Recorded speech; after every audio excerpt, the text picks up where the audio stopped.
Hello and welcome to episode 235 of Super Switch Headz, the premier Nintendo podcast on all of the internet. My name is Patrick Nisley. My name is Jordan Willis. My name is David Howe, and boy, oh boy, ladies and gentlemen, we have a very special guest joining once again. Ooh, fan favorite of the podcast. We got the wonderful Jay Rios joining. How's it going, Jay? Oh yeah, great to be here. Thanks, y'all. Of course. Wow, fan favorite. Absolutely. I love you. I love it. Jay, you are here joining us to talk about the Mario RPG. Super Mario RPG Remake is out, and we've all played a little or a lot of it, depending on who you want to talk about, I think. And we're going to talk about our impressions of it so far, how it compares to the original, all that kind of stuff. We got some news that we're going to talk about as well, some Splatoon 3 news, because we can't not. There was an Indie World. There's some anniversaries that have happened with some disparities we're going to talk about. Some sales numbers, that kind of thing. We'll get into all that. But first, we're going to start with our check-in. How's everybody doing? How has your week been? Doing all right. Pretty manic, but good, I think. Had a really crazy day today. I came in real hot. We're starting a little late today. Came back in from Houston. Had round 3 of treatment today. But scans are looking good, gang. Scans are looking good. Nothing to be found on the scans. So we love that. A little bit of good news to start the day. Other good news, my diet is officially over. And your boy has eaten an entire medium Domino's pan pizza with sausage, pepperoni, and banana peppers on it. And ranch. I've had fucking fried chicken sandwiches already. I have had It's out the window. I've had pad ki mao. I'm fucking up. I'm fucking up some shit, gang. What else? Oh, I had a milkshake. That was just my first meal. No, I'm just kidding. But no, I'm gonna go back to normalcy. But I've been binging a little bit, so It's I'm excited. A little splurge. Good.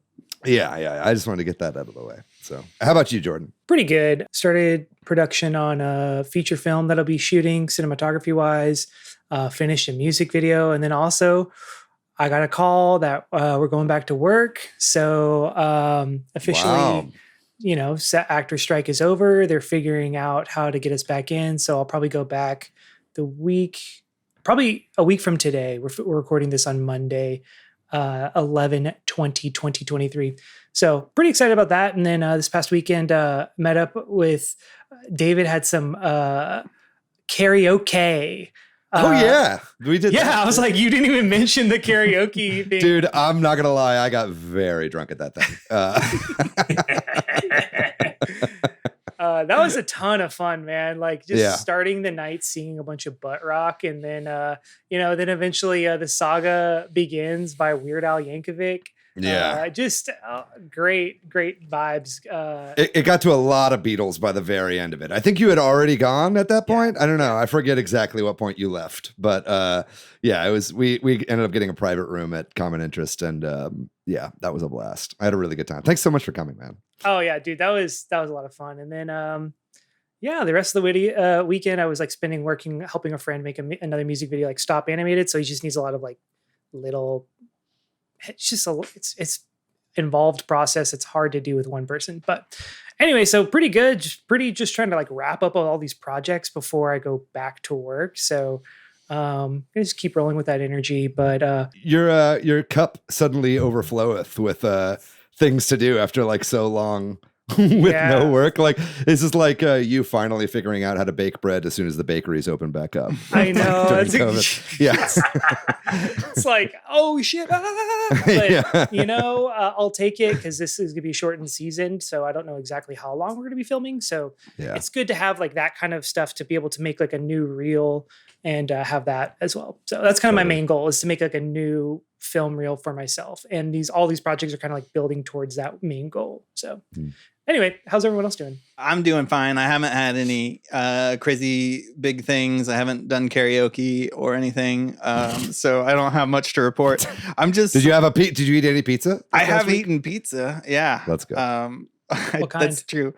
Like a veggie pizza. I don't know, but you mean like brand? I don't Was it from Domino's? No, I don't shame. eat Domino's. I'm sorry.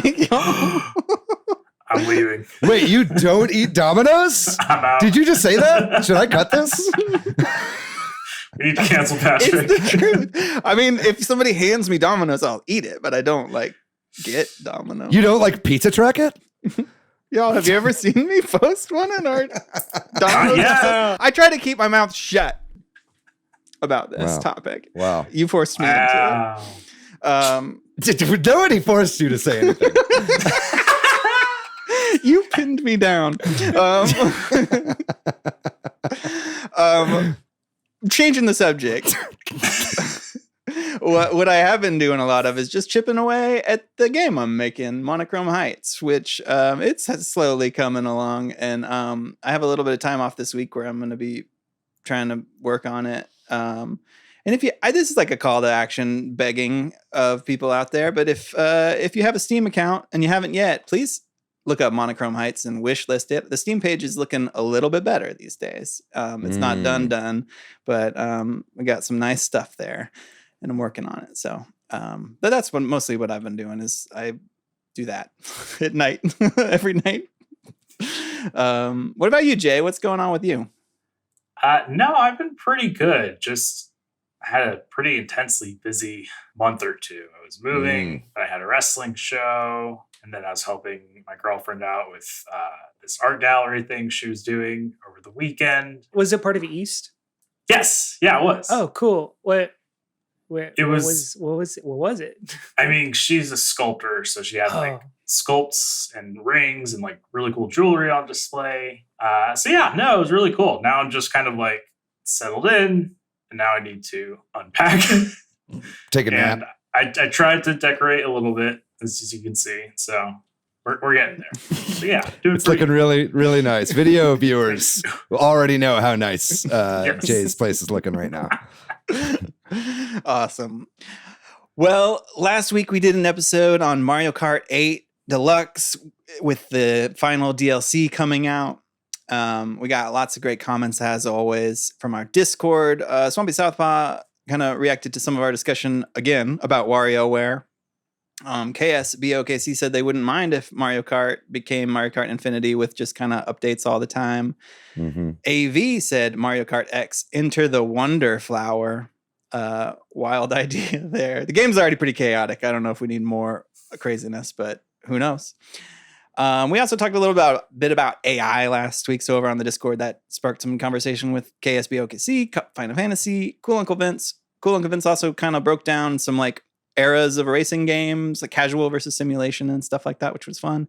And I don't know, Jack either kind of talked about the difference between accessibility versus approachability, which is something we were kind of talking about with WarioWare, the new WarioWare that is. And I think it's kind of lacking in both of those things, maybe. Let's not start this debate again. Episode 3. Yeah. But the distinction being like, accessibility is, options for people who maybe can't or, have motion sickness or this or that or issues to make the game accessible to everybody versus approachability being like you can just pick it up and play it or like it encourages you to play and learn and that kind of thing. If I do a very quick brief of what they said, but I think that's an interesting breakdown. Over on the YouTube, we got another Dylan. I'm not sure if this is other Dylan or a different Dylan or third Dylan, but I think it's other Dylan, who said it was a really good episode. We got too many Dylans. The problem with the AI debate is everybody's right, they said, which I think is a really great take. We got a comment from Sprowlix, who wants Adam Driver as Beetle in the live-action Zelda movie. I can kind of see it. I can't. I think it's funny, but I can't. I want young Sheldon as Beetle. Young Sheldon. I'm good on that. Oh, and Sprowlix also said, this is Miyamoto, which I think is a funny joke now to do. David's now on the Kong's payroll, which is a little inside joke from last week's episode. So if you two want to be shouted out reply on the YouTube or send us a message or join the Discord and post there, and we'll try to shout you out, share something you hear about, us talking about on the episode, what your thoughts are. We always appreciate hearing from you. And also, if you aren't watching on YouTube, please do and hit like and subscribe on YouTube to help us out. And I think that's going to do it for all that. And we're going to talk about the video game news. First up is there was a Splatfest this past weekend, which is weird because I think that's a fast turnaround. It was quick after the other one, and it was at the same weekend as a pretty major game release for Nintendo, which I think is a weird thing for them to do. I actually think this is like a separate discussion, but Nintendo's release cadence has been really weird lately. Like a lot of games, like all at once, and then sometimes, Yeah, this past month has had a major release every week. Like it was Mario RPG. Before that was Mario Kart, and before that was we did WarioWare. Yeah, WarioWare, and then before that there was something as well. And there's Mario Wonder. There was Mario Wonder. Yeah. So it's just been total like nonstop. They just really shoved everything into the back half of the year. We kind of took it for granted until it was happening. Yeah. Oh, well, anyway, we're talking about Splatoon. There was a Splatfest. It was Handshake versus Fist Bump versus Hug. And at least here in the States, Handshake won. We were mostly Team Hug in the Discord. AVK said something in there about how this was like the first regional Splatfest of Splatoon 3. Before this, I suppose everything had been together. Do we know anything about that? That's the first time I'd heard about that. That was the first time I had heard about it too, and I believe AVK because AVK knows a lot about Splatoon. But so I'm guessing that maybe this means elsewhere there was either different, like I don't know if it was like a different theme, or just different times or what, or just broken out regionally. Yeah. But it seemed like Handshake also had a lot fewer players, which I think happens more often now that there are 3 teams where there's like one really less popular choice. But it's interesting how sometimes that wins and sometimes that doesn't. Yeah, it's also, I didn't play a ton of this Splatfest. I was playing a lot of Mario RPG this week. But like, I did play some, and I literally never once saw a Handshake team. I only ever saw Fist Bumps. And I was on Team Hug, obviously. And so that was just odd that, I don't know. I was like, I just didn't even know that they were out there. And they won. They were all shaking hands and making the deal to win. There's just none in the United States. Yeah. Very strange. We're the only country that hates handshakes. Well, then we're sticking with Splatoon, but moving on. The next season of Splatoon that's being supported by Nintendo, which is chill season for the winter. They put out a teaser video, as they've been doing with these updates every quarter. They're giving us new weapons, new stages, and this time around again, a new King Salmonid for Salmon Run. And they put out a very weird trailer for this too. I think we have to mention that. Like there's like pixel art, weird stuff happening. There's like fever dream, hallucinogenic stuff featuring Harmony. It's a weird but cool. Yeah, it's very Harmony themed. And I like Harmony a lot as a character in Splatoon 3. And so it was kind of cool to see something kind of from her perspective, it seemed, because she's like always tripping basically. But yeah, it was kind of cool. I liked it. Yeah. Well, personally, I'm most excited about the new King Salmonid because I think that's interesting. It looks like we don't know much about it. They've shown like a picture. It's like a megalodon or something like that, as they're calling it. I forget. I don't have it in front of me, but it's like, looks like kind of like a giant Moz maybe. And there's some new weapons and even like brand new sub weapons. This really weird, like Inkwall looking thing, which there's already that sort of Inkwall, but there's now this other Inkwall. I don't know what the terms are. But anyway, a lot to look forward to in December for Splatoon players. And then we'll move on unless there's anything else on that. To Indie World. There was an Indie World presentation this past week, about 20 minutes of various indie games. I know that the vibe in our Discord, and I kind of felt this way too, was kind of meh. about this indie world, but I know Jordan, you were on the other side of that. I don't think it was bad. It's just not a lot of stuff that didn't like super strike me, and I thought it was a lot of stuff that just isn't for me. But there were some interesting ones too. Jordan, why don't you go ahead? I think I liked it just because it was a pretty good variety of different types of games. Like, usually it's like 5 farming sims. That's an exaggeration, but so I think that's why I kind of, it struck a chord with me. And then also I think I've been a little bit out of the loop on indie games because I think some of these games are already out on other platforms and things like that. So for me, it was just like, oh, I have not heard of most of these games, and a decent amount of these games look like a lot of fun. So I think that's why I was kind of like starting with Shantae. I was like, oh, okay, hell yeah. Which the story of just them going back and finishing a GBA game from 20 years ago on its own is just a really cool story to me. Also, it's from the era of Shantae I actually like instead of the modern era of Shantae, but that's a conversation for a completely different time. You can at me about that in the Discord. I will talk at length about that. But Shantae, look, I agree that Shantae Advanced looks great. It's like a scrapped Shantae game, and it's, but for me, I wasn't that excited to see it because we already saw it in like the limited run games presentation. So it was like that to me was the best announcement. It was like right at the beginning. And then for the rest of it, I was kind of, mad just chilling, like, okay. Yeah. What were some of the other ones that looked interesting to you though? Blade Chimera. It's kind of like a futuristic kind of Metroidvania looking game.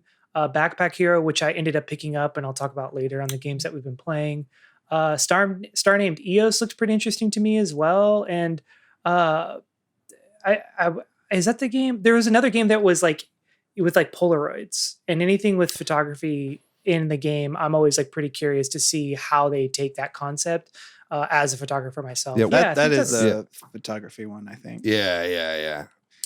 So those all looked cool to me, but I get it. I was kind of interested in a Highland song of them all. That's Inkle Studios. That one looks great.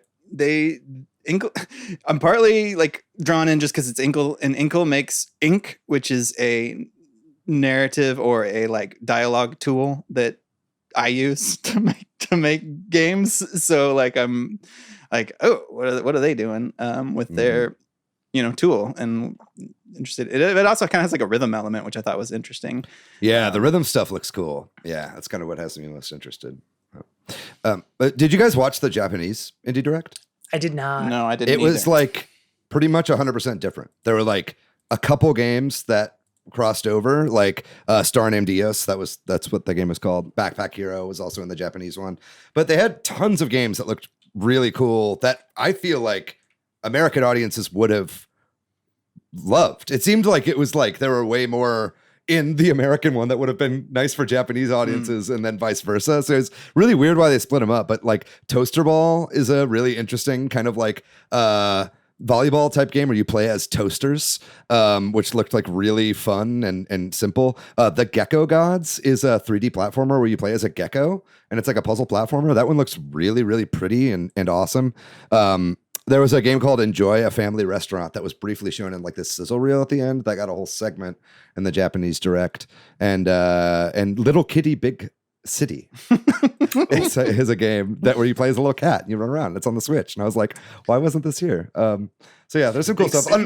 It was like a Japanese city. Yeah. But then obviously Outer Wilds. I don't know if we mentioned that earlier. Outer Wilds is finally getting a Switch release, and looks a little rough around the edges, I think, but it's an amazing game. And if this is the only way that you can play it on the Switch, then absolutely pick this game up whenever it comes out. They showed Little Kitty Big City in a previous Indie World. Okay, that's what it was. In the US, though, I'm not sure they spent a lot of time on it. It might have been just in a sizzle reel, right, in a previous one, but I know it was in a previous one. It looks cute. It looks like a Goose Game or what's that? Yeah. It looks exactly like that, but you're a cat, and I was like, this looks awesome. I can't believe they didn't put that in this one. We're going to talk about Pokemon Concierge just briefly. This was already announced and shown off, or at least teased a while back, but we got a trailer now. This is going to be on Netflix. It's a Pokemon claymation, or maybe it's just computer animation to look like. I think it's motion. It's stop motion. Yeah, not claymation. It's all in camera. Yeah. But it looks really cute. I'm not a huge Pokemon person, but I think I'll watch this because it just looks charming. I don't know. What do y'all think? I'm very excited. I'm a huge Pokemon head, and I just watched a trailer like yesterday or the day before, and I was just like blown away by how cute and beautiful it looks. So like I'm really excited. And seeing Snorlax in the trailer, I was like, oh, they got it. I just love any stop animation. So I will check it out regardless of anything. But then also on top of that, it does look just really endearing. So bonus points, I guess. Yeah. Yeah, it's colorful. It's beautiful. I love the character designs. It's like it's in camera stop motion animation that looks like anime. You know, like I love how they captured the anime feel in stop motion. I've never quite seen that before. You know, maybe that exists in Japan more than I've seen, but this is kind of my first exposure to that style, if that is a common style. So like, I'm totally smitten by it. You know, it looks like it's for kids, right? But I mean, shit, it's like gorgeous and colorful and vibrant, and all the Pokemon look like little felt toys, which I love. Yeah. You know, it's like all the characters kind of look like they're 3D printed, the human characters, but then the Pokemon, like their fur looks like fabric, you know, because it is fabric, you know. And and it's a nice like contrast between them. Yeah, so I think it's just a gorgeous style. I can't wait for this to come out. And the voice acting sounds good for America. I'll probably watch it in Japanese. It feels like it would feel better to watch it in Japanese for some reason, but the American voice cast like sounds great. And even though it's for kids, and I could be wrong based on just the little bit I've seen, it just looks like it's more something an adult would enjoy than say like the Pokemon cartoon. Like it looks like it might bridge that gap a little bit better. And like in talking about whether it's approachable or accessible or whatever, I also think this looks like something that maybe if you're not a big Pokemon person, you might still enjoy. Like it didn't look like you need to know a bunch about Pokemon or something. It kind of looks like an introduction of sorts with like a new worker kind of thing.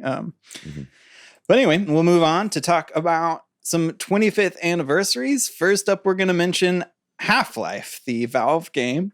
They have updated Half-Life on Steam, on Valve, or Valve has done that for, and didn't they give it away free or something too? Yeah. Like, I don't for like know, a week, like it was free.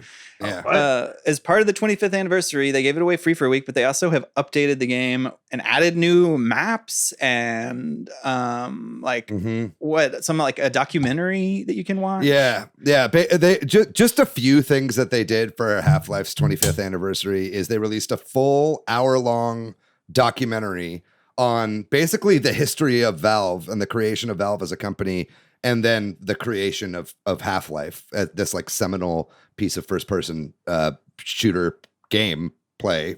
That's a terrible sentence, but you get what I'm saying. So they put out this documentary. Then they restored a bunch of like cut content like from the game that had been on the cutting room floor that they brought back into the game. They did tons of like modern patch notes. They made it to where it scales really well for Steam Deck. Like it's actually Steam Deck verified now, like the original game. So they've done a bunch of like modernization patches to make it playable. And this is the original game, not Half-Life Source or Black Mesa or anything like that. They added in, new multiplayer maps, and it was, and they gave it away and along with the whole rest of the franchise being, I think you could buy the entire Half-Life franchise for like $5 on Steam.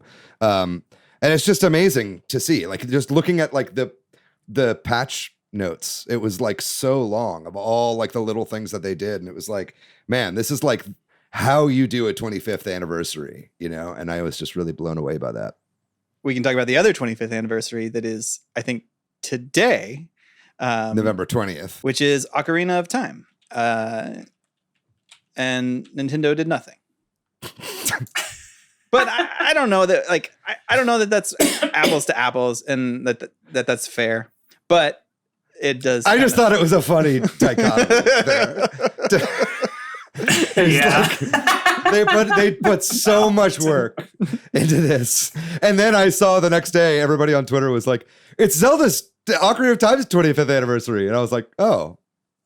I mean, Valve doesn't even make games anymore, really. Yeah, so the fact that they did all this for that 25th anniversary is just, yeah, you're right. It's funny. It's a funny dichotomy. Maybe because they don't make games anymore, they have time to like add all these patch notes into the original. Yeah. Nintendo's making new games instead. Right. But, I think that's one reason that it's not the same. But it is also kind of indicative that Ocarina of Time is a pretty seminal game, bringing Zelda into 3D. Yeah, I mean, maybe we could just say some of our favorite Ocarina of Time memories, because this was my first Zelda game that I ever played in 1998 when it came out. I got it for Christmas that year, and it was like absolutely mind blowing. It made me an instant convert to the entire franchise. I played everything else because of it, and I think at the time I probably would have told you it's probably the best. I still think Star Fox 64 was my favorite N64 game, but because I just played it like over and over and over again. But it's like, man, I was like so moved by this game, and I think it very much made me the kind of person that I am today. What did you guys play this game like when it came out? David, I also got it for Christmas. I was like 17, but I got it. That's when we did our Christmas episode. I asked my mom to dig up pictures of me opening Nintendo stuff, and she sent me that one of Christmas. And I was like 17, so I was like, oh, holding it up or whatever. But like, it was too cool for school. You were like, but I don't know. I think I shared this when we talked about 3D Zelda games. But my memory of that game is that I got to the final boss, and then I went to college. And then I came back and beat it like years later or whatever. Yeah. Pretty good boss fight. I mean, I definitely got it when it came out in the era, but I was pretty young, so I don't think I ever really beat it all the way until maybe about high school or late middle school. But then I played it every year, at least once a year, till I was probably about 21. Just rotating. And then I even played it again once the 3DS version came out. I played it again. So for me, I was just, I probably beat that game maybe 10 times all the way through. So yeah, it's a hugely seminal game. And I think it would like be put on a lot of people's top 10 of all time. All video games lists is that game. So it's just like really weird to see crickets. But yeah. Mm-hmm. My experience with that game is a little weird.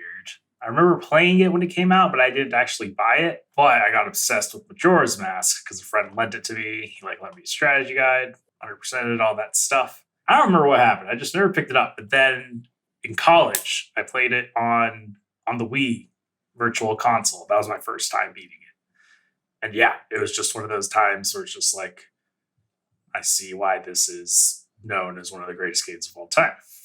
And I think I would still feel that way if I played it again. Hell yeah. I think it holds up. Patrick can't handle the camera, but I think it still rules. I get real frustrated in that beginning part where you have to like... I can agree with that, honestly. I feel like camera for a lot of N64 games is just rough. Yeah. But you put up with it, We'll move on then to some interesting news, which we might have missed last week. It might have happened right around that time, but Bandai Namco has named a internal development studio that already existed, and they're calling it Studio 2 and Studio S, which is weird. And it is the studio that does direct work with Nintendo, and has for some time. So it's not a new thing. It's just that they are giving it a name and or publicly sharing that name. And it's the group that does Smash. I mean, a bunch of other stuff too over the years, but I think they worked on Smash 4 and Smash Ultimate. And they've worked on what apparently, I didn't think this was widely known, but apparently they worked on ARMS and Mario Kart. And Mario Kart, yeah. Mario Kart 8 Deluxe, I think too, right? Yeah, and the Booster Course Pass, I believe they've been working on that as well. It's basically anything. I shared recently a kind of flow chart in our Discord of just all the different Nintendo studios, Nintendo first party, second party, and third party studios that they work with. And basically like everything that Nintendo EPD 9 works on, which is like Mario Kart, Nintendogs, ARMS, like that group is heavily helped by this Bandai Namco group as well. Which, like you said, Patrick, that was news to me. I did not know that they were working on those games as well. Yeah, it's interesting. You can go to the website, which is in Japanese, but it has at the bottom, it's got like all the games or a selection of the games that they've worked on. And they also worked on Mario Kart Tour, apparently, too, which is kind of interesting. I don't know what this means. Does anybody want to like, does this mean anything? Or is they just like, they decided that they wanted to be in the news? Like, I think that we're now? going to get an announcement soon of the game that we know that Bandai Namco has been working on soon. You know, like there was like a hiring board for a revival of That's right. a Nintendo first party IP, right? So I think that definitely we're going to hear what that is soon. And I think also this means that we're going to, in the future, just know what the studio is working on now. Like they've made themselves known. Like I feel like this Studio 2, Studio S, they're like, yo, we've cut our teeth for long enough helping out on all these things. We're ready to tackle our own games past like Pokken Tournament, right? Which is kind of, you know, they do, which is not really listed on this site, but because that's kind of their own thing. That's kind of like more a Tekken game than it is a Nintendo game necessarily. But yeah, it's just, I think this is them being like, we're ready to take on our own games. We're becoming more than just an assist studio or a Smash studio. We're now going in and going to be tackling more and more Nintendo IP by ourselves. The other through line on most, if not all of the games they worked on is online. So if there is a new game, obviously it doesn't mean it has to be have an online component, but I wouldn't be surprised, right? You know what has a crazy online component and is made by somebody who this studio knows how to work with? Kid Icarus Uprising for the 3DS. I was about to got an incredible online multiplayer battle mode. Sora Limited knows how to work with this team. I really, really think that's it, but time will tell. Indeed. We will find out why they did this at some point, or we won't. But I think we will. Yeah. We might. We might. We'll move on then to some sales numbers from Circana. As you may recall, this used to be known as NPD, and Matt Piscatella, often over on Twitter, now known as X. Lots of name changes in this segment here. Shares a lot of details about the North America, or in particular the US, video game sales of hardware, software, and charts and that kind of thing in their monthly updates.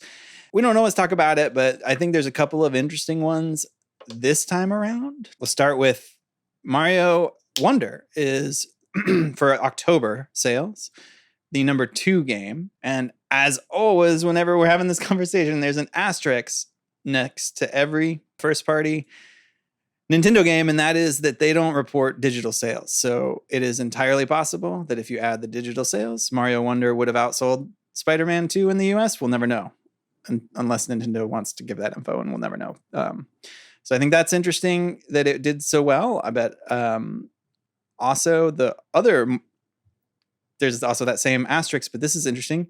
Mario Kart 8 Deluxe is not on the top 20 list of US sales for the first time ever since that game came out.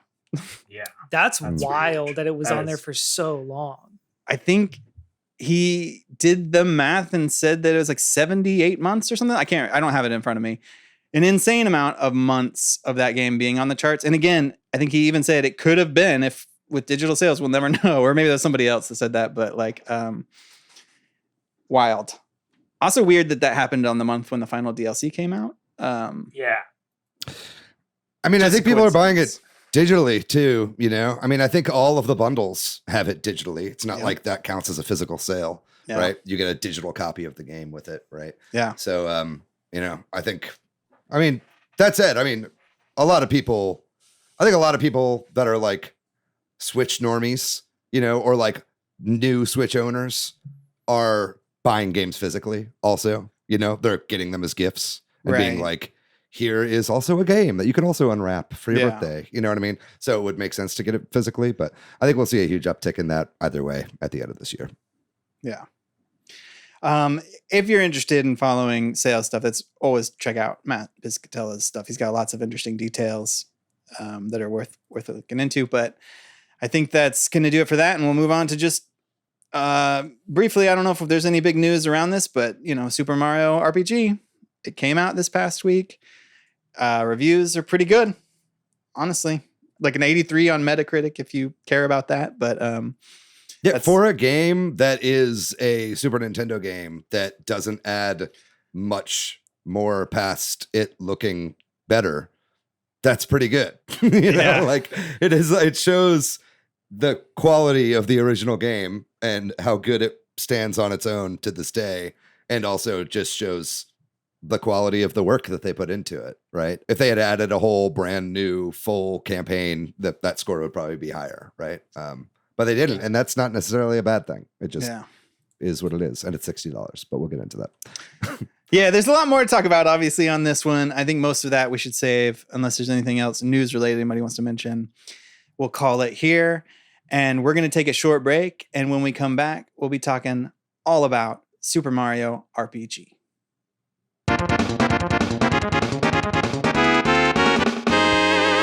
All right, we are back, and this week we are talking about Super Mario RPG. Nintendo has released a remake for the Switch of the classic Super Nintendo game, Super Mario RPG. And I think we've all played at least a little bit of it. So as we like to do, we're going to give our thoughts sort of so far, and we'll open up with just some general discussion. How are we feeling? How are we enjoying Super Mario RPG so far? It has Super Switch buttons. It does.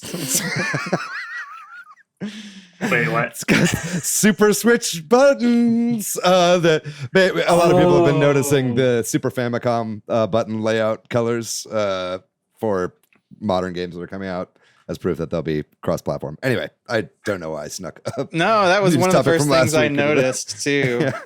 Because we just talked about it.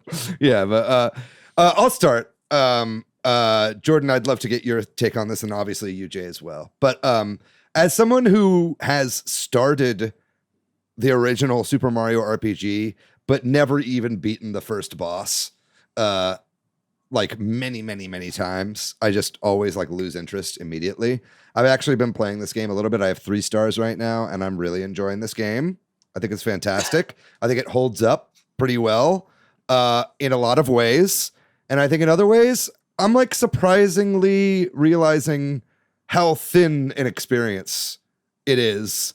But I think that's coming from me having played a bunch of fucking full-throated RPGs since I've played this originally, right? So it's I think that this is a fantastic game. I'm really enjoying it. It's a great breezy game. But for some reason, I kind of felt like there'd be a little bit more there. Is kind of what my take is on it. And I hate to have been the first voice on this because I have kind of a weirdly dichotomous opinion. I'd love to hear what you guys think. But the only other thing I'll say is I think this is maybe the best looking game on the Switch. I know we say that all the time, but this, I'm truly flabbergasted by how gorgeous this game looks, especially on my OLED in handheld mode with the screen brightness turned up all the way. It is truly eye-popping and gorgeous. But anyway, please, someone else go. Yeah, this is one of my favorite games of all time. This is actually the first ever RPG I ever played as a kid and beat. It's the game that taught me what an RPG is. Thank God, because before I was very confused and I would accidentally rent one from Blockbuster. I haven't played a ton of the remake yet. The original I've pretty much beaten twice at very different points in life. But man, what I've played so far is just great. The music for one, they've mentioned, you get the classic option, you get the modern option. They're both fantastic. It's just, testament to Yoko Shimomura's work, who's one of the GOATs in my opinion. Mm-hmm. Like David said, the visuals are great. I think I can kind of agree with what David's saying in terms of thin, which isn't the story's bad. It's just I think one of the reasons, honestly, I think I love it so much is because I played it when I was so young. Now that I've played too many 100-hour JRPGs, I could see it feeling like, oh man, this is like skipping out on the story a little bit compared to those. But like, just even playing it now, like earlier today, it's just like, man, this rhythm is just so comfortable. And there's so many nice little touches everywhere. Yeah, I feel similarly to David. I have played this game once. I'll get into it in a little bit, but yeah, I'm really enjoying it so far, but I'm also coming hot off of a Sea of Stars playthrough, which I'm not quite done, but it's, and even within, I'm going to get a little bit ahead, but even just like getting into the history of Mario RPG games as they went forward with the Paper Mario series and the Mario and Luigi series, this is the beginning. And to me, having played most of those games, it feels a little bit bare bones going backwards. However, that being said, it is still holds up really well. And so I'm having a good time playing through it again. But I'm just having that a crisis a little bit in my brain, because I know it is a classic and beloved game, but it's like also reminding myself it's the first of it. They're figuring it out and stuff like that too. So it's also weird as fuck. This game is so fucking weird, dude. Every moment there is some weirdo enemy where you're like, what the fuck is that? What am I looking at, for Christ's sake? Like, what is happening right now? Why did that person say that? Like in a way to where Nintendo does not make games like that anymore, and have not and never made games like that, because this game was made by Squaresoft back in the day. You know what I mean? So it's like, you really feel that. You really feel the like, oh, this is before Nintendo cracked down on like what a Mario game could be. And I think that is a delight to see. But Patrick, what about you? I don't know how much you've played of this game so far, but what are your thoughts of it so far? Yeah, so I've never played the original. It was a big blind spot for me. I always wanted to play it when I was a kid, but I never did. And on Saturday, my wife had to go do something, so I was like, this is a great time. My son and I should play this game. And we started playing it, and we didn't get terribly far before he was like, I'm done. I don't really want to play this anymore. And to be honest, I was like, okay. You know what I mean? Like, wait, how far were you? Not that far. Like, the dinosaur boss fight just happened. I just did that one. Yeah. Okay. So yeah. So pretty early, I will say he's not a turn-based video game player. He does not have the patience for it. He does not have the patience for experience requiring turn-based battles. Like, because he just tried to avoid everything. I'm like, you can't avoid all the enemies. We've got to level up. And he's like, I don't want to do that. And I'm like, well, then we're gonna die when we get to the boss. And then we did. And then I was like, okay, I'm gonna go fight some people. And he's like, this is boring. And I'm kind of glad to hear y'all express some of those opinions, because I have enjoyed Paper Mario games and the Mario and Luigi game that's on the NSO more than this. And I think, but I could appreciate it. And there were a couple moments where I'm like, oh, he got the hammer. This is where the first hammer was, or whatever. You know what I mean? Well, the first hammer was in Donkey Kong. Okay. Fair enough. But like, in terms, I don't know, in terms of the term, I could see some of this stuff happening. And I think that was interesting. But I think it was DCD on our Discord who pointed this out. Whenever there's a cutscene, the game just feels awkward. Because there's no voiceover, and I think that's fine. Jay, you have something to say? Yeah, I noticed that today too. The cutscene, well, just to clarify, they look gorgeous, but like incredibly gorgeous. Yeah. I don't know. It was just one of those weird things I kind of picked up on. I just got to the cutscene where you first see Mallow. He's running around. I don't know if this is part of it, but I did notice that like usually with a game, when a cutscene starts, it's like maybe different music or something. And then here it's like straight the music that you're hearing like on the overmap plays into the cutscene. Yeah. And there's no voice acting. So it is kind of weird, but I also really appreciate it because like, I remember seeing that cutscene take place like isometrically or whatever, and just seeing it up close with those graphics. I'm just like, that's a really cool touch. I like it. I think it adds to the weirdness of it. And I think it adds to the weird vibe. And someone pointed this out. I watched Digital Foundry do a like tech breakdown of this game. And they mentioned something that I didn't even realize when I had started playing the game, is that you don't really see a lot of Nintendo games in particular that have 60 frame per second video cutscenes. You know, it's just like these are like video clips that they're playing, you know, and it's usually like they're kind of compressed when you like cut to like a video cutscene or whatever, and it's not in engine. You can really tell, and it feels, but these are like super fucking crisp, and they play at 60 FPS, and like everything about them is just like really, everything just pops in your face and is really odd. And like you were saying, like seeing how they kind of took what you would see before from top down in something that's almost like, you know, played with very, very, very limited, and then giving it camera angles, I think is just nice on its own. And it, you know, and those cutscenes, they didn't cut the music in the original game when they would play out. They would just, you know, just keep going, you know? So I think it's kind of an interesting way to do it. I like it. It's very charming to me. It feels off to me, or something about it just felt a little weird, like you said, and it didn't endear me to it playing it, but that was just my take. And I haven't played enough. To be honest with you, I think I could handle this a lot more than my kid could. So I'm like, gonna give it another try. But my initial take was kind of like, so we'll see. We'll see.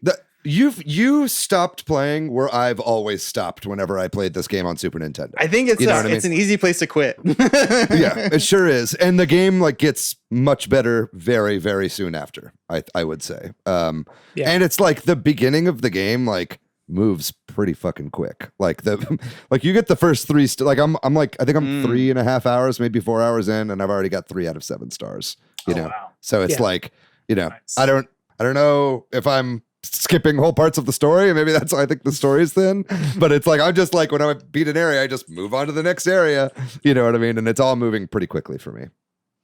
That's one thing I do remember about playing this game, even though the first time I played it, I got the SNES Classic specifically because the Super Mario RPG was going to be on there. But I had mono when I played this game, so the entire thing is like a fever dream, which really added to the effect of the game in a really weird way. But the whole time I was like pretty sick, not sleeping more than like 45 minutes at a time, but then playing this game as well.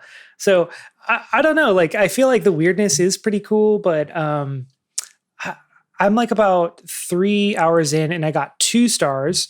So I remember this game being pretty quick, even though my sense of time was like really skewed. I remember looking at my total time played, and it is fairly short, which is, I don't know how far we want to get into discussion of, do we have a problem with that? Is that okay? Like, yeah. How do y'all feel about that?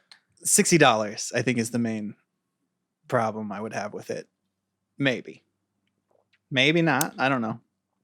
Yeah. I mean, I think we've talked enough on this podcast about how a game's length should not be the driving factor in the price in the conversation about price. You know, I think that is a bit reductive, and there are too many exceptions to the rule for that to be a good hard fast rule, right?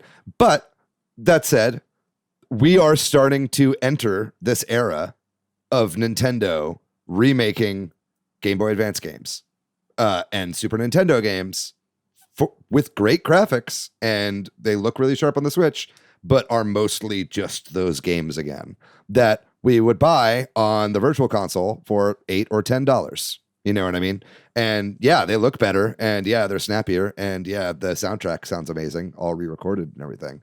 But is that really worth $60? I mean, this has definitely got some Mario tax on it, right? Yeah. I think it's got a nostalgia tax on it too. I mean, because it's interesting to hear your experience with your son, even though he's not a RPG player, but I was really curious like how this game's going to hold up to a younger audience, because we've had so many more years worth of RPG style development. And this is bare bones, straight remake. Very, very little different. There are some small quality of life updates, you know, like the music, the graphics, obviously, the cutscenes and stuff like that. But at the end of the day, the gameplay is exactly the same as it was in 1996 when it came out. I had to check my reference point on that right here. So I'm just like curious how a modern audience is going to respond to this game. I think we should give the game some credit that we haven't yet. I don't think that the gameplay is exactly the same. It is largely the same, yes, but I think the battles in particular actually have been modernized in a way that I was worried about at first, but I actually quite enjoy. Maybe it's making the game a little too easy. Like there's an easy mode in this game, which I did not even touch. Which were you playing an easy or normal, Patrick? Normal. Okay, you should probably play an easy. I bet you could skip all the fucking fights if he wants to. That might be the way to do it. Yeah, if he just wants to do the story. Yeah, because this game is very funny. Like I think what this game lacks in story, it makes up for in jokes. You know? My God. And it's like, and the humor holds up remarkably well. Yes. Like, anyway, I'm being sidetracked. I wanted to talk about the changes in gameplay. I think that the ways that they've made the combat more modernized, I think are good additions, right? I think that do you have Geno yet, Jordan? I just got Geno. Yeah. Okay, yeah. So whenever you get Geno, spoiler, I guess, for a fucking very old Super Nintendo game, whenever you get Geno, you get like the triple attack like unlocked, and you can, before when it was just Mario and Mallow, you get this thing where it's like you get like an extra little item from a Toad block or whatever. And that's fine. I don't really care about that too much, right?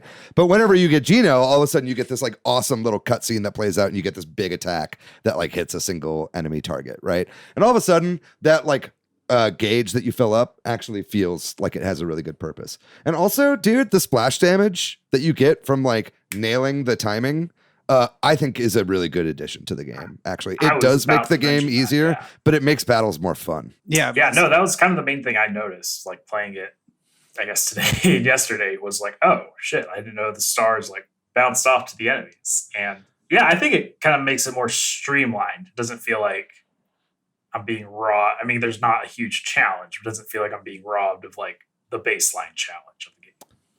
Yeah, but it also adds a little bit of strategy on who you attack next. Instead of just piling onto one guy until he's dead, piling onto the next guy until he's dead. It's like you pile onto this guy. Oh, this guy's about to die. Well, I'm not going to attack him. I'll attack this other guy and hope I get the timing just right so the splash damage kills him and I get him more effectively, right? So that little bit of extra zhuzh to the battles actually makes them a bit more strategic, even if they're overall easier. So I actually do appreciate that change. And then there's quality of life stuff too. Like autosave is super fucking clutch. You can change who's in your party on the fly as you're going. And then I don't think, none of us have been there obviously, but as I understand it, there is a new post game to this game that was not in the original that they did add on to this game that has quite a bit of challenge. And so, that at least they did add something to the end there, even if it's not like a full campaign, right?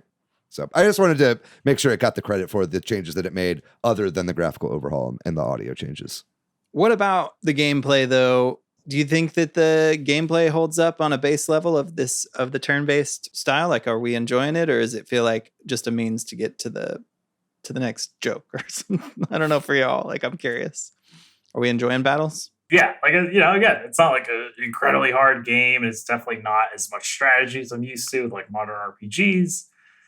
But it's just got a rhythm to it. I mean, it's not a rhythm game, but it just works for me, And it's like, I'll talk about this later, but compared to like playing Baldur's Gate 3, where like the battles are so complex, which I love, to be clear, it's kind of nice to like dip back into like the basics. And it's just like attack, specials, and we're not going to make it any more complicated than that. Yeah, I have to agree with that because I didn't really process that until you're saying that out loud. I'm like, oh yeah, all the RPGs I've been playing, like Chained Echoes, Sea of Stars, have seemingly simple battle systems that are actually pretty deep and complex, and you can really mess up if you make like one bad turn. Like I'm talking to my partner on the side, being like, you do, and then like suddenly I'm like, oh shit, I'm gonna lose this battle because I made one really bad call. With this kind of game, it's like nice to just be able to like have like a more breezy experience. Like, so it is nice to go back to the basics for sure. Well, you say that, but I have found myself so often like falling back on the RPG thing where it's like, oh, I just attacked. I can look away for a second, look at my phone, and then look back like in a little bit and then do my next move. Like if you do that in this game, you'll just fucking die. Yeah. Because it's like you can, if you block successfully, you block all the damage. You take no damage. And so I get used to that. And so I like do really well on the battles because I'm blocking well. But if you like forget to do that for a bit, like you die really quickly, and it's like, oh shit.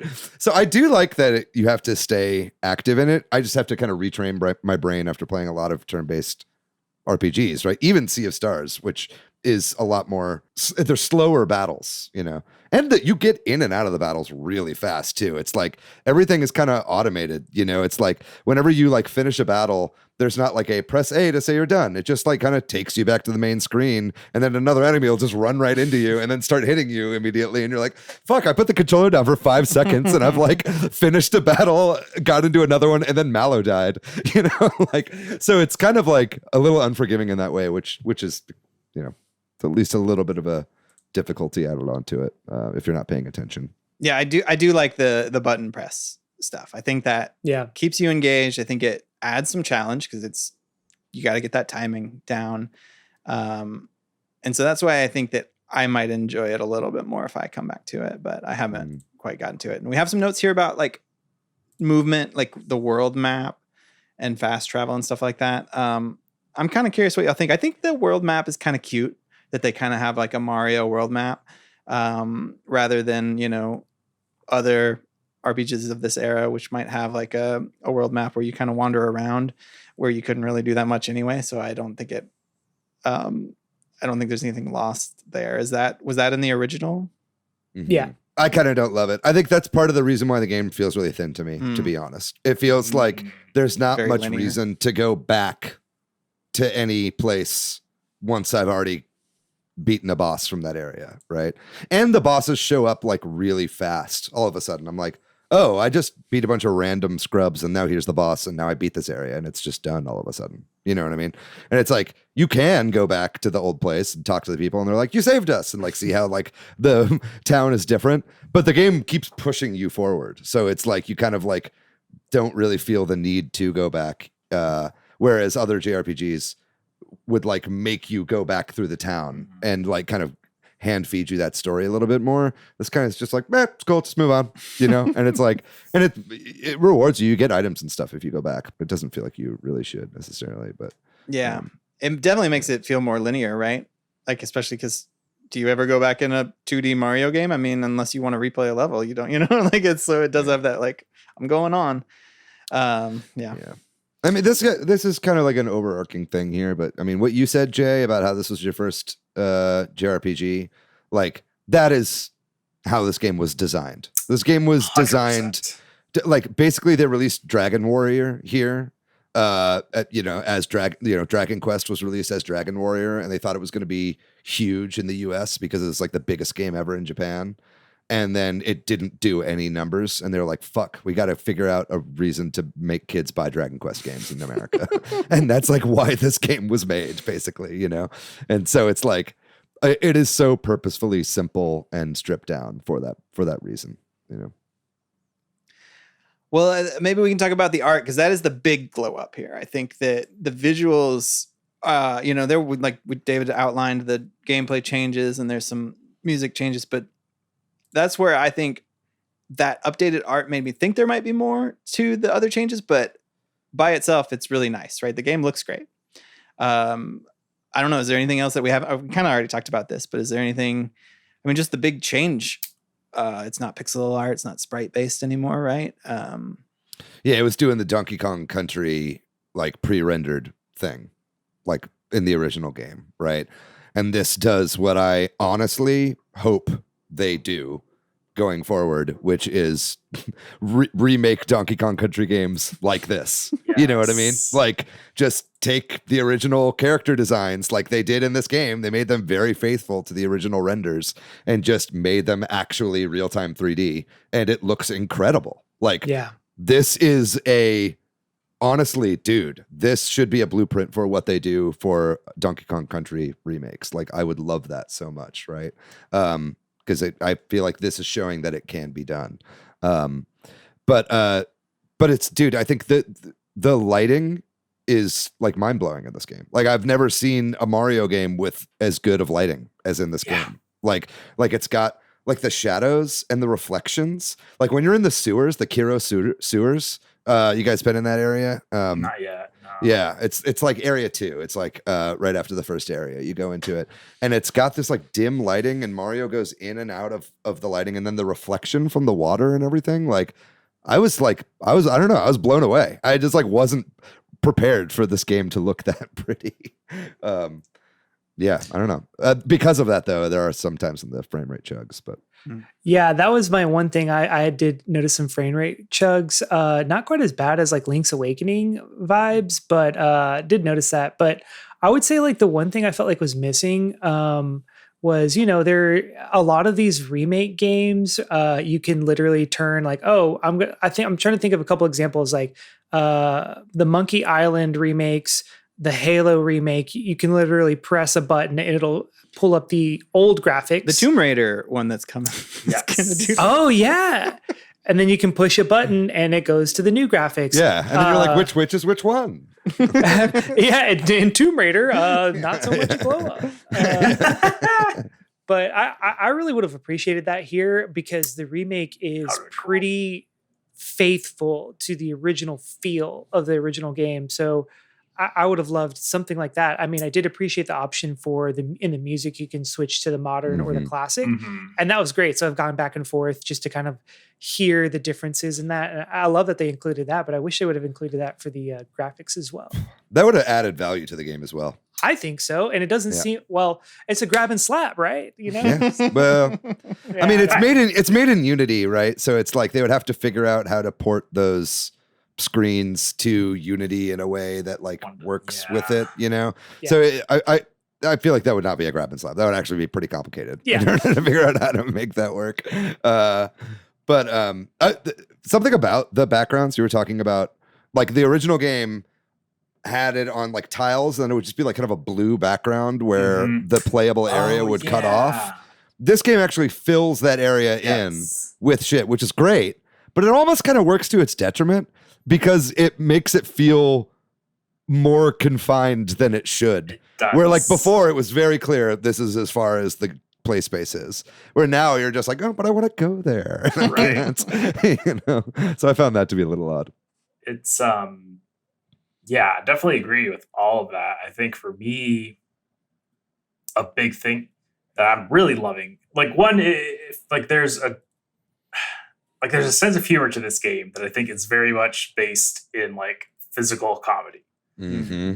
And I think they've done a great job of, okay, here are these spicy new graphics, but like the physical comedy doesn't feel like, oh man, we got to get like, just a weird example off the top of my head. One of my favorite bits is Mario like imitating stuff or like miming out scenes, and everyone's like, "Oh, right, it's this thing that happened to," even though he just did like two things.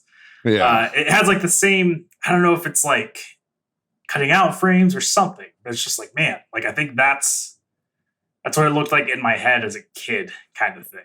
Right. Especially whenever he does like the face palm thing, like in anime, he's like, oh. Yeah, he just falls on his face whenever he's like, oh. Such a good touch there. No, that's great. That was a limitation of the hardware originally, right? It's like they couldn't do it, so they just moved the sprite up and down and like did all this stupid shit with it. You know what I mean? But like they don't have to do that now, but they do, which is awesome. It's really funny. It makes me like this game makes me laugh out loud a lot as I'm playing it. Yeah. I think that speaks to the comedy and how it still works. I love just physical humor in general. So I think that's also what drew me to a lot of these games that Mario RPGs rely on physical humor. Definitely. And I really appreciate that. My favorite is the facepalm. And then some of the animations are like so cute too. Like whenever like Mallow levels up or another character levels up, Mario has like the most fire dance I've ever seen. I literally like I went to the other room and was like Valerie, you have to see this. Like, this is so good. I showed it to my dad today. My dad's in town, and I was like, "Dad, look at this," and he was like, "Aw," and I was like, "Yeah, It's a cute dance. yeah. It doesn't hurt too that Mario looks like a cute little baby in this game. Like he's just such a cutie patootie in this game. Like I love it. Pinch his cheeks. The character designs overall, and that really comes through. They're really, I don't know what the word is, very chibi something, very expressive they're not, too. They're like kind of not though. Like they don't look chibi. They just look that's like not the right word. I don't know. But they're small. Like little, that's why I used it. You know. Yeah, I don't know. They're just precious. Yeah. It's close to chibi, but it's not full chibi. Yeah, it's not. Yeah, because it's the small part. The original game was so like the characters were like made out of like weird spheres that they just stacked on. You know, it was like very rudimentary, like 3D modeling. You know, so I'm glad they didn't just do that. You know, I kind of wish Bowser looked a little bit more like he did in the original game because like they did a pretty good job of making Mario kind of look like he did in the game, but looking better. Like Bowser just kind of looks like Bowser. Looks like modern Bowser. Yeah. But I don't know. I think they did a good job for the most part translating the character designs to this new style. I did have a Mandela moment today, which is like a very stupid one, but I'll mention it. With Croco, like I guess the first boss in the game. For some reason, in my memory, he was wearing like a white button-up shirt. I play this, and he's like naked and stealing all this stuff, and I was like, this is kind of tripping me out. Then I look at the SNES sprites, and I was like, man, I guess like maybe it's like an old art CRT TV kind of thing. Like to me, always looked like he had like a white button-up shirt on and the bag. And then this is like, man, he's just like in the nude. Good for him. You know? There's a lot of details you notice in this. Like, I forget what his name was in Super Nintendo one, but he's called Clay Morton in this. Like, the sword I just got guy. there. Yeah. When I first saw that, I thought it was just a sword you're fighting, but it's a little dude like riding a sword. You know, like those details you don't see unless you're seeing it in HD, you know? And so there's a lot of stuff like that I could totally see. You said that, and I had to Google it because I'm like, what do you, I did not realize in the old one that it was not just sorry. You just, it's like it's true. It's like a little guy riding a same sword. thing. Tapping me. Whoa, It's so great. Okay, sick. Yeah. It was Mac the Knife was his name originally, right? Or just Mac. But anyway, I think that maybe we should talk a little bit about, before we wrap this up, about just kind of like the legacy of this game. And, you know, this was the only one like made by Square Enix, and then Nintendo kind of took over with Paper Mario and others, and like that, you know, and then we got what was the company that made the Mario and Luigi games? Alpha Dream. Yeah, Alpha Dream. You know, kind of like took the torch. I mean, also, this was like kind of the end of Nintendo and Square's relationship for a long time. You know, like by the time this game came out, the PlayStation was already out. Yeah. You know, and so, you know, this was like the very, you know, I think by the time this game released, Nintendo and Square were already enemies. You know, and like they weren't talking anymore because Square was like, no, we're doing all this stuff on the PlayStation because we want to do full motion video and stuff like that. So this is like very much a relic of that. This is like the peak of the Nintendo Square relationship. And I kind of really wish we had gotten more of that, you know, because there is a charm to this game that this game was a hit, right? For the Super Nintendo. Like this game sold a lot of copies and I think like is fondly remembered, right? And I think that if they had made a sequel, if Squaresoft had made a sequel to this game for the Super Nintendo or for the N64 even, I think it would have really fleshed out a lot of those RPG mechanics but kept a lot of what made this game so special and weird. And I just kind of like wish that Nintendo had made the N64 disc-based. And, you know? And that would have also maybe made some of these secondary characters be more prominent in future games. Yes. And I kind of want to bring up Gino because every Smash, me and maybe a dozen other people online are hoping for Gino. It was more than a dozen, my guy. At least 2 dozen. And no, there's a lot of us. There are dozens of us. No, but I just remember, like, especially with like Smash 4 and even Ultimate Smash, like every time there's a Smash reveal, it's like, Gino? Are we gonna get some Gino? And we got the costume, and it just kind of felt like, I don't know. I just remember something about that. I was like, oh, it's cool, but it's like, we're probably never going to see Super Mario RPG again outside of like re-releases or, before we even knew what. I didn't even think we would get that. Yeah, I was very surprised to see this, to be honest. Yeah. I mean, I remember even the SNES Classic. I was like, oh shit, they put Mario RPG on this. Like, I'm buying this ASAP. And so, yeah, it's just cool to see that because I think, again, going back to the simplicity, I don't think Gino is like this, like, extremely deeply written, character with so many multitudes or layers, but he's just like a cool character. You'll like him, as you play the game. And it's just cool to see it back, I'm kind of personally hoping that the sales are good enough that Nintendo's like, oh, like, let's maybe make a sequel now that we're friends again. That would be so cool. That would be so sick. I want any Mario RPG game. I will take anything that I can get at this point. Same. Rest in peace, Alpha Dream. Yeah. Paper Mario is not scratching the itch. I need some more hardcore RPG elements, man. I also, I always think about the alternative future. Speaking of Mandela, because I think Final Fantasy VII came out less than a year after this game. What would have happened if they could have made a second one in this series at the same time and pushed it on the N64? It just would have. What a different world we live in. I don't know. I mean, we know the developer now of this game. It's Art Piazza, who is a very not really known about developer, but they have been making tons of games for a long time. They made a bunch of Dragon Quest remakes for Nintendo platforms. They developed the 2D mode in Dragon Quest 11 for the 3DS, right? That then got ported later. I think they did the 3DS port of that game as well in its entirety. They have been working with Nintendo on bringing Squaresoft games to Nintendo platforms for a really long time. So they're kind of unsung heroes, really, of the Switch as far as JRPG ports are concerned. So I think, and they've made their own games as well in the past. And I think that it might be interesting to see them get a crack at, I don't know if Squaresoft is or Square Enix is interested in revisiting this, but Nintendo clearly owns the franchise, the Super Mario RPG franchise. So I think it'd be pretty interesting to see them get a crack at a sequel.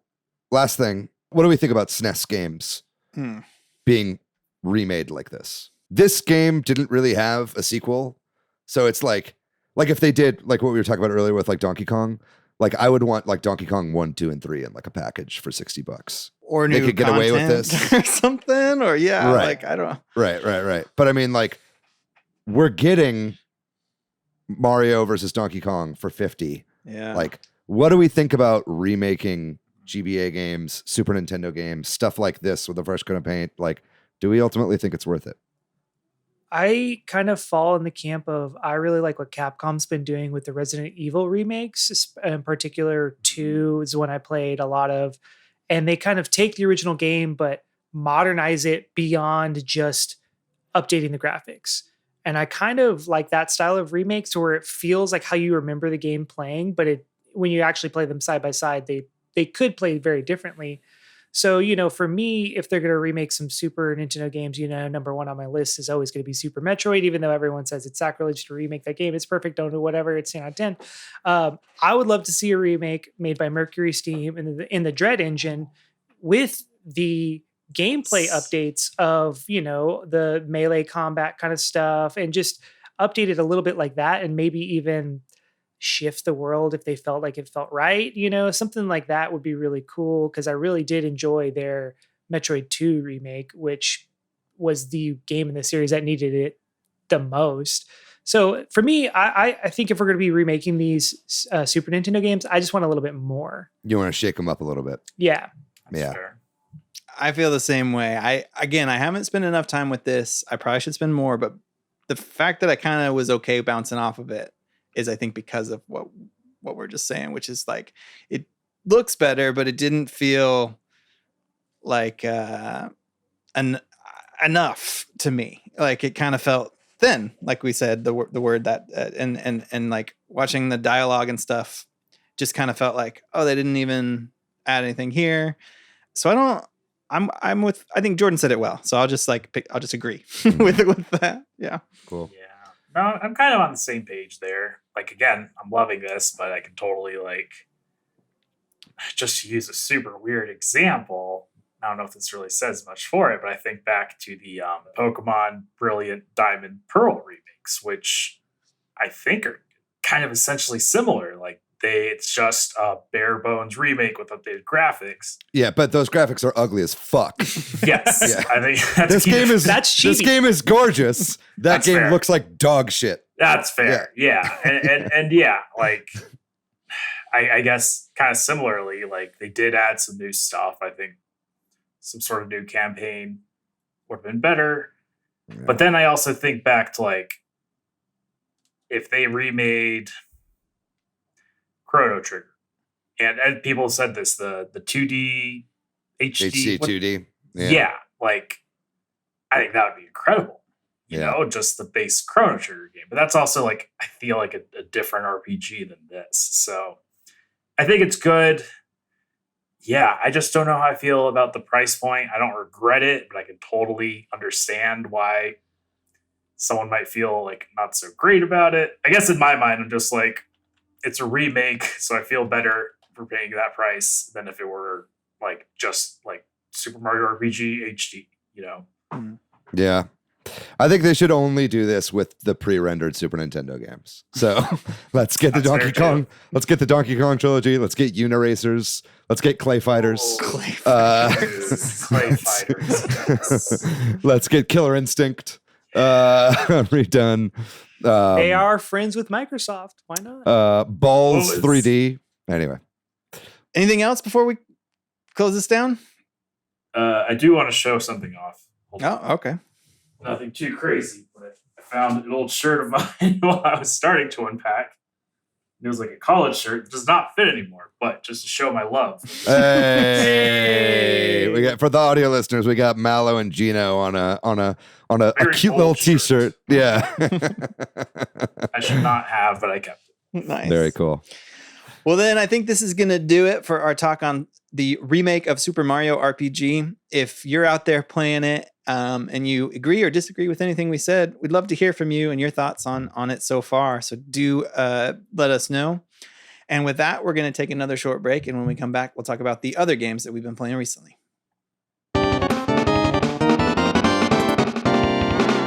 I have been continuing to chip away at Super Mario Bros. Wonder with my family. Where are you now? We're in like world 5. We're going in order. It's been slow, but great. And every time we miss something, I'm like, that's fine. Because I'm going to play through this on my own. Yep. And You can 100% this game. man, I will. But I will tell you, it continues to be super fun. I think this is one of the most fun games I've played. But I also just don't recommend playing this with other people locally. Like it's hard. It's frustrating. Like, Really? yeah, Oh, wow. there are so many levels where it's not well designed for multiple people, especially Wonder segments. Like they're like, I don't know, this is just a random example, but like the Wonder, I don't know what the new enemy is. I don't know any of the names of the new enemies yet, except for a couple. The ones, the ones that like jump really big, you know what I mean? Like, and then you turn into one of those Oh. for one of the Wonder segments. Hoppy Cat. Puppies. Oh yeah, It's Hoppy Hobby Cat. Cat. I love the Yeah. Hobby Cat. When you that one cracked me up. When you turn into the giant hobby cat, it's basically whoever's in the lead and everybody else is dead. Oh. And Yep, there you're are totally right. so many segments like that. That's just one clear example. The where- Wonder Seed sections. Yeah. Yeah. in Anytime there's like a particular. race type thing, it's like, sorry, y'all, I'm off. Or whatever, like I'm going. And then, there's a leader now, like instead of like a camera zooming in and out. And so if the leader is like I'm moving on, and you're like, no, but I'm getting crushed, like it's just so many times that happens. Yeah, and if it's like your wife or your kid, you're like dying inside. You're like, oh my god, just go do the thing. You know? yeah, that too, right? Like make the jump. Like I'm sitting up here just ducking. Yeah. Do the characters bump into each other like they do not? Which I think it's okay. I actually think I might like that. I think it's just nice. There's it online, yeah. There's so many elements of like movement that then you get left behind, and so it can be frustrating. All that said, that's a lot of negativity for what I think is an incredible game, and I'm still having fun, and we're still having fun as a family. It's just a little complaint. Game of the year? Is it your game of the year? Oh man, I gotta play through it on my own. But probably does it beat Pikmin 4? You'll have to listen to our Golden Heads Awards episode to find out Patrick's rankings. True, I'll wait. But and then what else? I played a decent amount actually of the Splatfest this weekend. I played a lot of Tricolor with my kid because he likes Tricolor battles when the Splatfest comes around, and I do too. And we played a lot of hug v hug Tricolor battles because there was tons of people playing hug. I always like to analyze the stage they pick for Tricolor battles. I think this is another good one. I think I think that it felt a little more, maybe one of the more balanced ones where like the middle was chunky and everybody else had a decent side. I think one of the better ones for balance. And then what else? One last thing I thought I would mention is just that Minecraft. My kid loves Minecraft, and he's mostly played in creative mode. But he just watches so many Minecraft videos, and he finally was like, "Let's play a survival." We've tried a couple times playing survival, but I've been kind of into it, to be honest with you. Like, I've playing creative Minecraft. I was fine every once in a while, but playing survival, I have goals. And we're playing it together, like local co-op. So I can do the parts that I like to do, which is like exploring and collecting resources. And then he can craft and like build. Are you guys each playing on a Switch together? You can play that way, I'm sure, because I know that you can join servers and stuff, but I've not done that. We're playing locally on one Switch. Oh, so it's split screen, which I don't like because, there's UI and like little tiny, and half the time I'm like, tell me what that says. Cause I literally cannot read it from here. And he's like, this one, go to this one. So like, okay, thank you. Because I'm not moving. I'm over here on the couch and I'm like, I can't read any of this. Yeah. So that's not ideal, but enjoying playing Minecraft right now. So that's me for this week. I think that's all I have to say. Cool. I'll go next. I have been playing, obviously, a lot of Super Mario RPG, about 4.5 hours in, something like that. I love it. I will say one last thing on Super Mario RPG. We were talking about like, should these games like change things up or whatever? Mm-hmm. I think that it is kind of nice that we do have a remake that's just incredibly faithful. I think like Nintendo has done a good job with that this year between this and Metroid Prime Remastered, and I think that I think we can have both, and I think that this was a good game to do that treatment with anyway. I would still recommend this game, but anyway, moving on. I finally beat the original Alan Wake, all the DLC for it. Was not happy with the cliffhanger ending. I was like, God, man, you've ended the actual game on a cliffhanger and then you ended the DLC on a cliffhanger. I think they really want me to play American Nightmare. I'm not going to play American Nightmare. I'm just going to watch a YouTube video of American Nightmare, even though I started a YouTube video of American Nightmare and I was like, this actually looks kind of fun. So I don't know. Maybe I'll get it at some point. Now I want to play all the Remedy games. Like Quantum Break looks really fun too. I've never played that. I'm playing through Control still and stuff like that. But I don't know. We'll see how many of those I actually play. I gotta call it at some point. There's too many games. And then I've been playing a lot more on my RGB 30 as well during downtime. I picked up Picross 2. I played that a lot today actually when I was at the hospital, just like during waiting times. Original Game Boy Picross, so it's like hardcore Picross. I added a little video here. It's like original Picross commercials, like in Japan. So if you're watching the video version, you get to watch a little bit of this nostalgia in there. But I've been really enjoying that. It's like going back to old Picross is a lot of fun after playing more modern Picross because it's like Goku training with weighted armor, it's like you have to it's like playing old school paper Picross, and they make it to where if you like make a fuck up, it tells you and then it takes time off and you're like, oh fuck, it's like really stressful. So it makes you really deliberate about everything you do. But anyway, I've been playing a lot of like old school games. In fact, on the I kind of forgot that the Sega Genesis was something that I get with my Nintendo Switch Online subscription. Yeah. So I kind of popped that open and picked a random game and started playing it. So I'm playing some of Pulseman for the Genesis, which is a game. That's a Game Freak game. Yeah. That never released in US. It's a platformer, and it's actually pretty fun and really interesting. And the way that you move, you kind of have to like run for long enough to charge up, and then you get a bigger move set and more robust move set than you would normally have. And this game is actually really enjoyable, and the graphics are great. And Genesis games just look really good on the Switch, I think. Just like the size of them and how colorful they are, and just like how those graphics actually play out on the Switch feel really nice. And I think M2 did a wonderful job with the emulation. And so every once in a while, I just go in and just pick up a random Sega Genesis game that I never played, because I was raised a Nintendo kid. A lot of these games are brand new to me. So you might hear me say some other random stuff in there. And then also Donkey Kong Country 3, the original Donkey Kong Country 3, Dixie's Double Trouble for the Super Nintendo Entertainment System.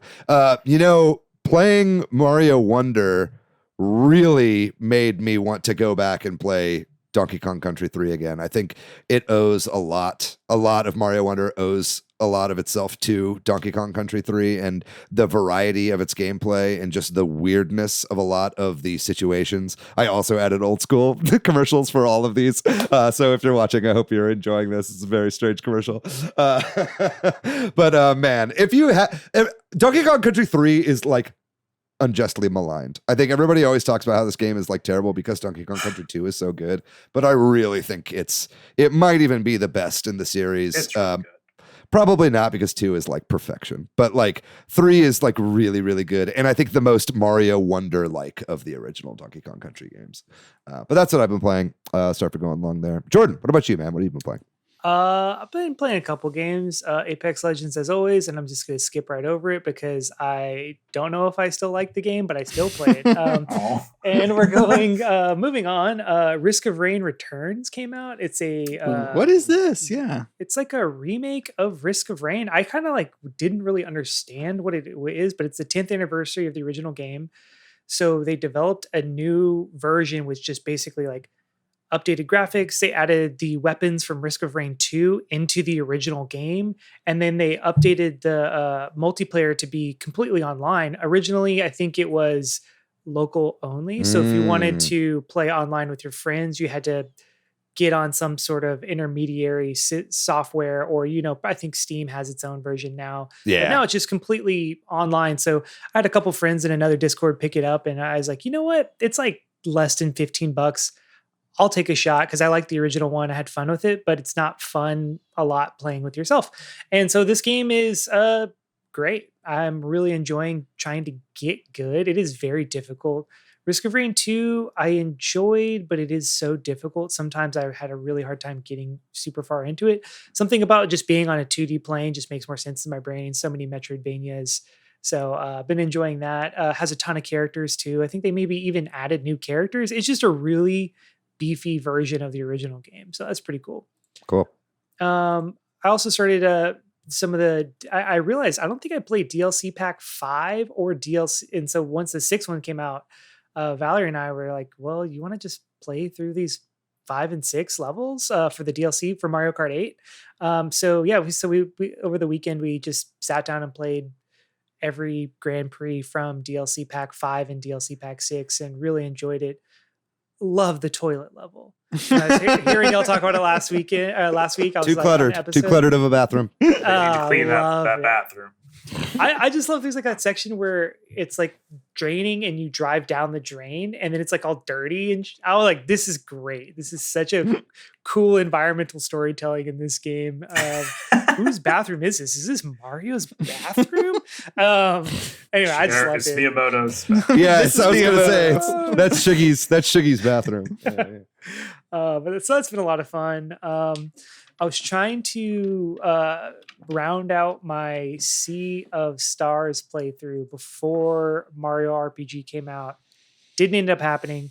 I think I thought I was a little further than I actually was. The game kind of has a late game big jump. I won't really say any spoilers, but there's a whole section that I was like, oh, this is another larger section of this game I didn't know existed, but I'm still really enjoying that game.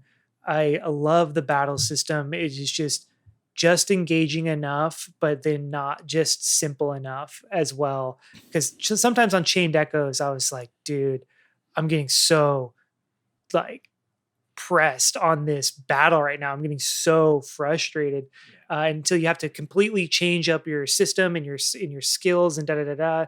Whereas this is kind of a little bit more breezy. Like you just have to time it right. You have to do the right combinations of things, and it's a little bit easier for my brain to wrap around without having to completely reconfigure your party, which is nice. And then the other new game I got was after the Indie World, they had Backpack Hero Shadow dropped onto the Switch. I had seen this game before and I kind of forgot about it. And then when it Shadow dropped on Switch, I was like, this seems like a perfect go on the go game. So it's a roguelite where you go into a dungeon and you have a backpack that is a grid. So I think you start with 3x3. And as you level up, you can like expand your backpack. So it's like Resident Evil 4 organization system. And then you're putting weapons and shields and armor and consumable items in your backpack. And those are what you use to attack. So it's a turn-based game with energy. So you like everything costs like an energy cost. So it also reminds me a little bit of one of my favorite games, Slay the Spire. So it's got this energy-based system and then also this inventory system. And it's really fun, man. I think the gameplay loop is very solid. I will say it's a little rough around the edges, but I don't mind. I think it was an early access game for quite some time. And this is the 1.0 version is the one that dropped. I think even the 1.0 version dropped on like the Steam at the same day as the Switch, if I'm remembering correctly. So I think it's great though. So it's got also, so when you get out of the dungeon, then there's like a whole little city building element that supports what you do in the dungeon. And so it's like that nice, like back and forth gameplay. But anyway, I really like it. Some people in the Discord were like, this game doesn't look very good. And then I was like, I'll find out. And I enjoyed it. So anyway, what about you, Jay? I've been kind of all over the place. I think I'm just going to get it out of the way. Main thing I've been playing, whenever I get the chance to sit down and play, is Baldur's Gate 3. Which everyone's heard of by now. But I'm going to tell you as well. Game of the year? Baldur's Gate 3?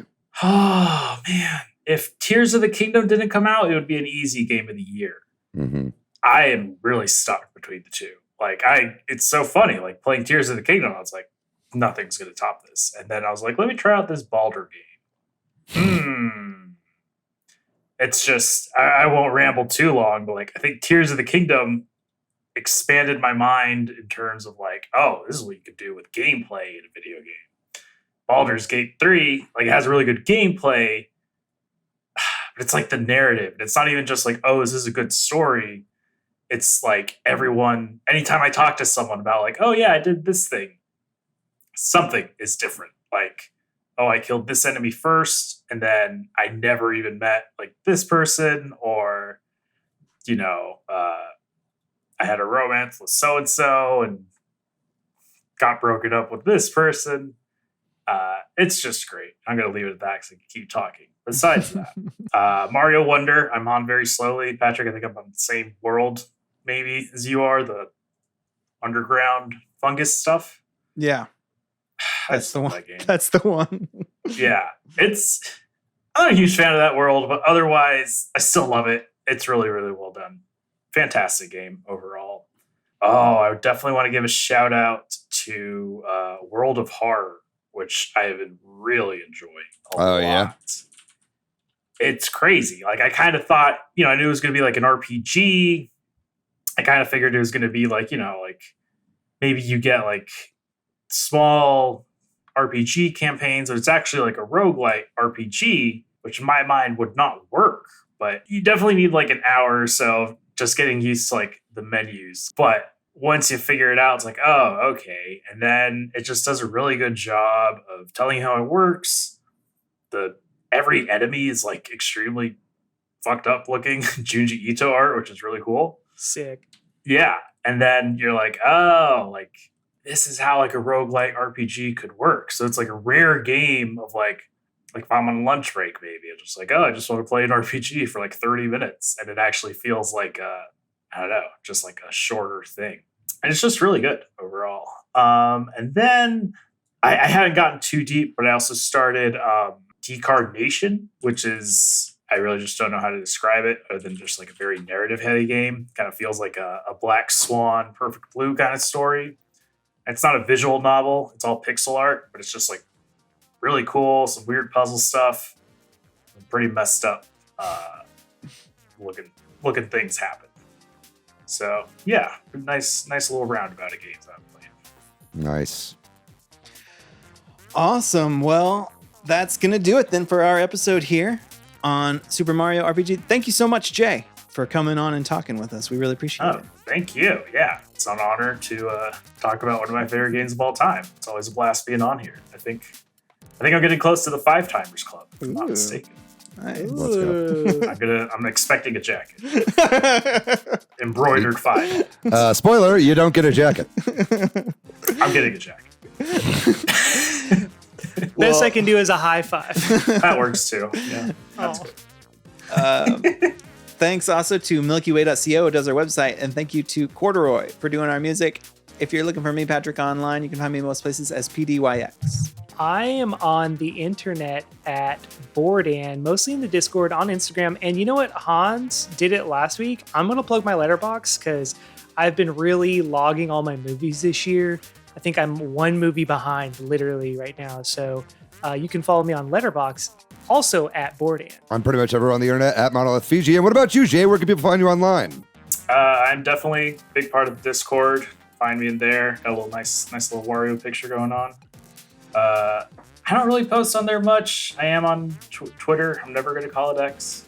The Huge 27. I think it's the same thing as my Discord name. So feel free to follow me there if you want some random posts. There you go. Find Jay there. You can find us online on our Twitter, our show, at Switch Headz. We are at Super Switch Headz on Instagram and Facebook. We have a website, switchheadz.com.